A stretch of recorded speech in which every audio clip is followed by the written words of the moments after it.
নেওয়া যাক। যারা বলবে তাবলীগ খারাপ, শোনাই খারাপ, কসম খোদার তুই নিজেই খারাপ, তোর অন্তর খারাপ, তোর মা খারাপ, তোর বাপ খারাপ, তোর রক্ত খারাপ। হাফিজুর রহমান সিদ্দিকী যে কথাগুলো বলেছে এই কথাগুলো কিন্তু আপনারা সকলেই শুনছেন, যে যদি কোনো ব্যক্তি চরমনাই বা কোনো ব্যক্তি তাবলিগকে খারাপ মনে করে তাহলে সে খারাপ, তার মা খারাপ, তার বাপ খারাপ, তার রক্ত খারাপ, তার 14 গোষ্ঠী খারাপ।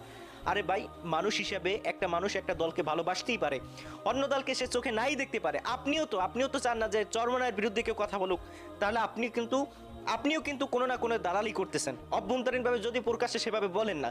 তো কোনো ভাই, কোনো ছাত্রলীগের ভাই যদি চরমনাইকে চোখে না দেখতে পারে তাহলে তার মা খারাপ, এইটা কোনো কথা ভাই? এইটা আসলে আমার বোধগম্য নয়।